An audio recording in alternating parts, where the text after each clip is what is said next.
تعالوا نعمل مع بعض احلى سموزي افوكادو دوت يا جماعه. مش قادره اقول لكم قد ايه لذيذ وقد ايه مليان فيتامينات ملهاش اول من اخر. بجد جربوه وهيعجبكم جدا وهتأدمنوه بمعنى اصح. معايا هنا كيلو من اللبن ومعايا افوكادو ومعايا موز. بس انتي حاولي ان ابص اسمر مني ازاي، لان انا سبته شويه على ما جهزت بقيه الحاجه. بيسمر بسرعه جدا لان هو فيه كميه بروتينات وكميه معادن كتيرة، فهو على طول عامل زي التفاح كده بيسمر بسرعة قوي. فرمت الافوكادو مع الموز مع اللبن، وبعد كده نقصت منه حبة عشان احط بقية المكونات. وبعد كده كملت بقية الموز وحطيت سكر وفانيليا وثلاث معالق كريم شانتيه او كريم لباني.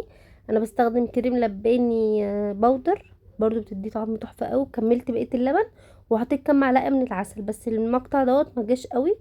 وبعد كده تقل يعني ده كريم شانتيه باودر. وبعد كده فرمته تاني وزودت شوية لبن لحد ما القوام بقى معايا مظبوط. يا سلام بقى لو عندك بولة ايس كريم هيودي الطعم في حتة تانية خالص، بس هو بصراحة كده طعمه تحفة قوي.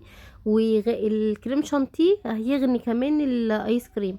لو ما عندكيش كريم شانتيه تحط ايس كريم برضو هتديه طعم حلو قوي. وزي انتوا من فوق وحطيت عليه مكسرات، انت عايزه تفرمي معاه مكسرات براحتك، بس انا بحبها تبقى مجروشه كده. وكمان كان عندي فراولة وكان عندي رمان، حاولت على قد ما اقدر احط المكونات الفاكهة اللي عندك.